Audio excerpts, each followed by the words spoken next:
প্রিয় ছাত্রছাত্রীরা, তোমাদের 2025-এর মাধ্যমিকের অঙ্ক পরীক্ষার প্রশ্নপত্র আমার কাছে এসেছে। তোমাদের প্রশ্নপত্রের প্রথম যে এমসিকিউগুলো আছে আমি সেই এমসিকিউগুলোর সলভ করে দিচ্ছি। তোমরা দেখে নাও, তোমাদের সাথে মিলিয়ে নাও, দেখো তোমরা কোনগুলো করেছো। আর সমস্ত প্রশ্নটাই আমি তোমাদের দেখিয়ে দিচ্ছি কোন কোনগুলো এসছে। আচ্ছা, চলে আসছি। দেখো, প্রথমে এমসিকিউ কোশ্চেনগুলোতে একে রয়েছে যেটা ঊর্ধ্বক্রমে সাজানো 27, 31, 46 এত এই রাশি তথ্যের মধ্যমা 64 হলে x প্লাস ওয়াই এর মান কত হবে? এর মান হবে 126। তোমরা যেটা করেছো সেটা আমাকে জানাবে।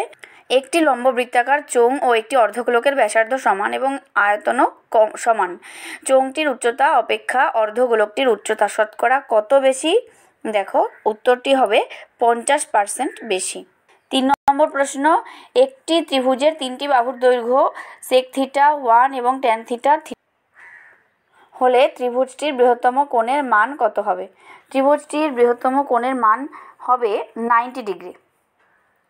এরপরে যেটা রয়েছে 4-এ, ও কেন্দ্রীয় বৃত্তে এবি একটি ব্যাস এসি যা কেন্দ্রে 60 ডিগ্রি কোণ উৎপন্ন করলে ওসিবি এর মান কত হবে? এটি হবে 30 ডিগ্রি। বি, নেক্সট যেটা রয়েছে h/2 = b/5 হলে এ বি এর কত পার্সেন্টের সমান হবে? উত্তরটি তোমরা লিখবে 40%।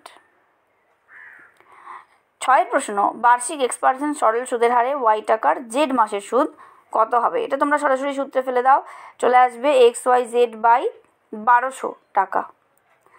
এরপরে যেগুলো রয়েছে শূন্যস্থান পূরণ করো, যে কোনো 5টা করতে হবে। 2-এর 1-এ যেটা রয়েছে p + q সংখ্যক সংখ্যার গড় x এবং এর মধ্যে p সংখ্যক সংখ্যার গড় y হলে অবশিষ্ট q সংখ্যক সংখ্যার গড় হবে। কি হবে আনসারটা আমি এখানে তোমাদের লিখে দিচ্ছি। p x - y plus q x by q x, এটা হবে উত্তর। এরপরে দেখো, আমরা নেক্সট কোয়েশ্চেনে আসছি। আর একক দৈর্ঘ্যের ব্যাসার্ধ বিশিষ্ট একটি নিরেট অর্ধগোলক থেকে সর্ববৃহৎ যে নিরেট শঙ্কু কেটে নেওয়া যাবে তার আয়তন কত হবে? তার আয়তন হবে 1/3 পাই আর কিউব। এরপরে দেখো নেক্সট, যদি sin square theta plus 2x cos square theta সমান 1 হয় তবে x এর মান কত হবে? তবে x এর মান হবে 1/2। নেক্সট, একই তলে অবস্থিত দুটি বৃত্তের 3টি সাধারণ স্পর্শক হলে বৃত্ত দুটি পরস্পরকে বহিঃস্পর্শ করবে।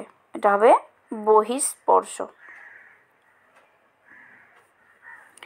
নেক্সট চলে আসছি, যদি এই যে রাশিটি আছে এই রাশিটি সমান 1 হয় তাহলে x² + y² এর মান কত হবে?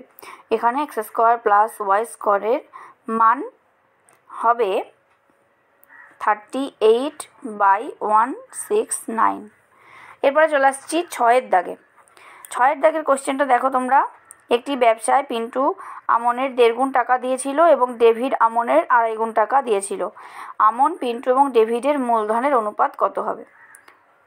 তোমরা এটা কষে দেখো 2:3:5। তোমরা কি করেছো সেটা আমাকে অবশ্যই কমেন্টে জানাবে। আর তোমাদের কেমন পরীক্ষা হলো সেটাও কিন্তু আমাকে অবশ্যই কমেন্টে জানাবে। এরপরে দেখো চলে আসছি ট্রু ফলসে, অর্থাৎ সত্য মিথ্যা। সত্য মিথ্যাতে দেখো যেটা রয়েছে, প্রথমে সংখ্যাগুরু মান সমান 2 * মধ্যমা -3 * যৌগিক গড়, এটি হলো ফলস অর্থাৎ মিথ্যা।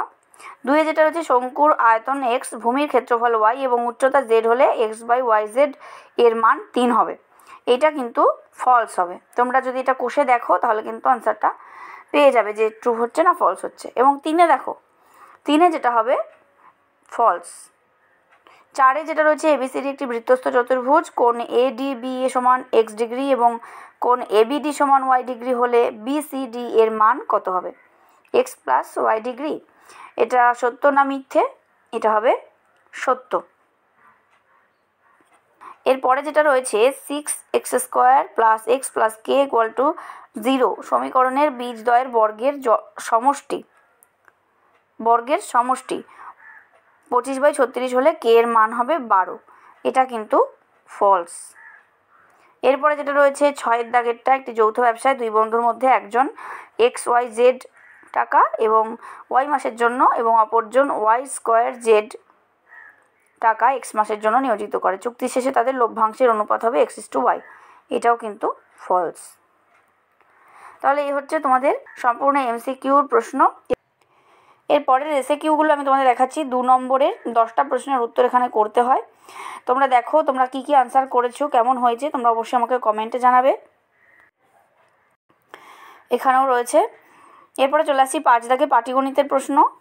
পাটিগণিতের প্রশ্ন তোমাদের একটি প্রশ্নের উত্তর করতে হয়, দুটো এখানে আছে। তোমাদের মূলধনের অঙ্ক কিন্তু একটা থাকে, অর্থাৎ লভ্যাংশের অঙ্ক, সেটা কিন্তু তোমাদের আমি বলেছিলাম। এরপরে যেটা রয়েছে সুদের অঙ্ক, অর্থাৎ লাভের থেকে একটা এসছে আর সুদের থেকে একটা আসছে, দুটোর মধ্যে যে কোনো একটা তোমাদের করতে হবে। এরপরে যেটা রয়েছে বীজগণিতের অংশ, দেখো সমাধান রয়েছে, দেখো বীজগণিতের সমীকরণের অঙ্ক। এরপরে দেখো যেগুলো রয়েছে উপপাদ্য থেকে বৃত্তস্থ চতুর্ভুজের বিপরীত কোণগুলি পরস্পর সম্পূরক প্রমাণ করো এবং পিথাগোরাসের উপপাদ্য বিবৃত করো এবং প্রমাণ করো। পিথাগোরাসের উপপাদ্য কিন্তু তোমাদের আমি সাজেশনে দিয়েছিলাম, এটা কিন্তু তোমরা সাজেশন থেকেই পেয়েছো। এরপরে যেটা রয়েছে এই জায়গাগুলো তোমরা ভালো করে দেখো, পুরো প্রশ্নটা আমি দেখিয়ে দিচ্ছি। নেক্সট এখানে যেটা রয়েছে ত্রিকোণমিতি থেকে। এরপরে যেটা রয়েছে দেখো 5 নম্বরের বড় যেটা ত্রিকোণমিতির একটা প্রশ্ন, এবং এরপরে পরিমিতি থেকে রয়েছে, এবং লাস্ট যে পার্টটা রয়েছে তোমাদের পরিসংখ্যান। তো তোমাদের 3টের মধ্যে থেকে এখানে 2টো প্রশ্নের উত্তর করতে হয়, টোটাল 8 নম্বর। তো এই হলো তোমাদের মাধ্যমিক 2025-এর অঙ্কের প্রশ্নপত্র সম্পূর্ণ আমি দেখিয়েছি। MCQ প্রশ্নের উত্তরগুলো আমি তোমাদের করিয়ে দিয়েছি, তোমরা মিলিয়ে নাও, এবং যদি কোনো কনফিউশন থাকে তাহলে আমাকে অবশ্যই কমেন্টে জানাও। যদি চ্যানেলে নতুন হয়ে থাকো তাহলে অবশ্যই সাবস্ক্রাইব করো, আর ভিডিওটি ভালো লাগলে লাইক করো, শেয়ার করো বন্ধুদের। ভালো থেকো, টাটা।